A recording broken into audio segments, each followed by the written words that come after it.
No, I won't move out of California just so I could do half-ass swaps into my car. I kind of like that California does this because then it forces you to want to actually do things right to make a car pass smog. And I like to breathe clean air. I don't know about you, but that's just me. I hope you enjoy the video. It's gonna be a cold one. It's raining out here in San Diego, and we got a bit of work to do on the truck. Unfortunately, the Civic is currently parked under the Tejaban, so I can't park the truck there. So we're just gonna have to do our work over there.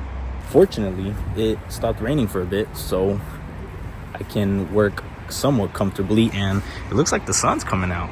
Sheesh. Truck in the sunlight, hidden.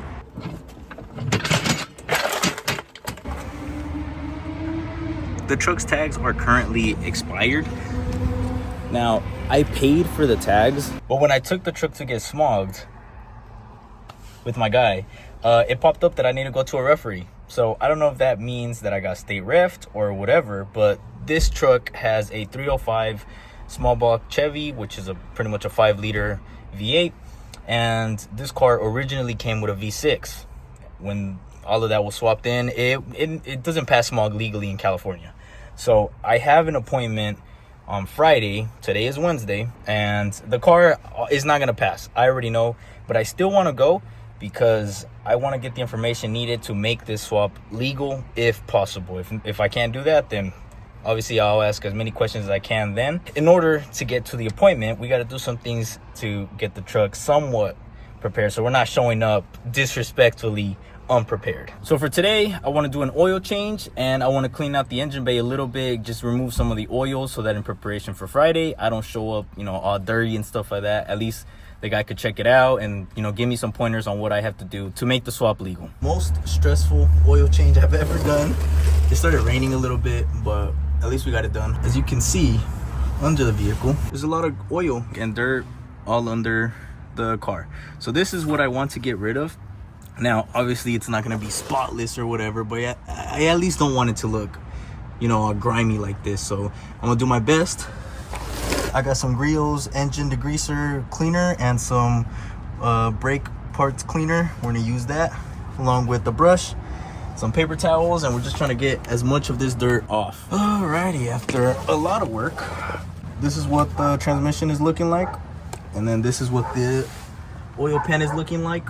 So not the best job ever, a lot better than what it was before. I just needed to look somewhat presentable so that I could go to the appointment and not look like some takeover kid with like a dirty ass truck. I want them to at least be like, all right, well, at least this guy, tried. I'll answer some of his questions. That's the way I'm thinking. But I'm tired of being under here.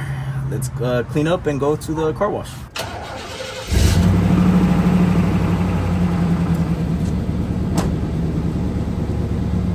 I'm here now at the wash bay, and the goal for now is just to try to get as much of this dirt out of the engine.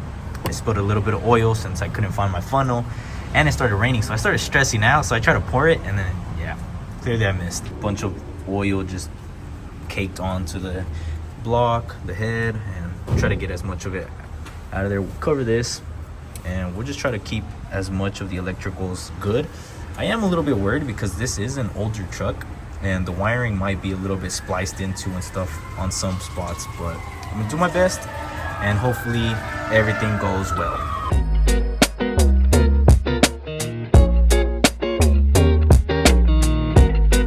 After a bit of hard work, this is what it's looking like. It might still look bad, but that's just because a lot of the paint has been chipping, some of the parts are rusty, but it's not dirty anymore. All of those black stuff that you guys are seeing is all like paint or the engine itself.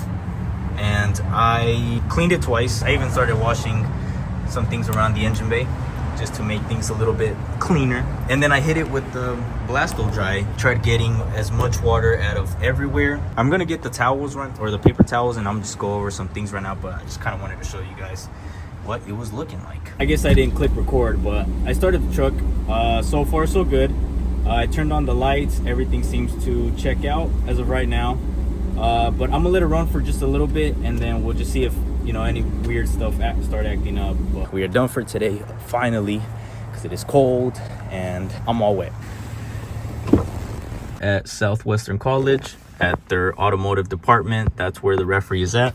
And and I'm hoping to get someone that's cool that can actually just answer my questions, because I'm not coming here to pass. I already know it, but I just needed them to answer my questions so that, you know, I could come back actually ready to pass, and, you know, even ask them a couple questions on other cars that I have. So wish me luck.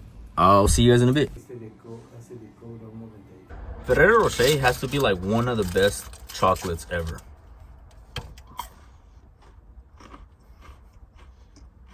So what happened at our Smog shop, or our Smog appointment with the referee? I got to do all of this. So I got someone that was cool. It was actually some like a fellow Mexican, and his name was, or his last name was Reyes. So we kind of like bonded over that, you know, same last name. So that was cool. So overall, my appointment with him was really great. You could just tell that like he does this for a living. The plan going forward with the truck is I want to put the least amount of money into this truck so I can maximize my profits toward the end. Even though I'm way over budget on this truck, I'm not gonna make any like profits. Why? This packet says 1993, and this is pretty much the list of the things that I have to do. Before we get into that, let me just go through the other packets. This is another 1993 packet, which pretty much tells me that since this truck was a 1993 truck, these are engine variations that this truck came in. It came with the 4.3, which was the original engine, which was the V6, came in a 5.7 liter, which is the 350, came in the 6 liter, 7 liter, and the 7.5 or the 7.4, which is the 454, you know, the coolest variation or whatever. But in order to use any of these engines, it will take a lot of work. So this is where the guy's knowledge came in, or just like his tech savviness on the computer, because we're here 1995. He pretty much gave me the game plan with what I have in my truck to have to put the least amount of money into it and be able to pass, which would come to the 5.7 liter 350 engine variation 1995 swap. My truck doesn't have the 350 engine, it has the 305, but he said everything should pretty much still be the same because they were all very similar in the way that, you know, they worked, or the sizes and stuff like that. It would just be like the change of bores, but like the blocks itself, they wouldn't really change.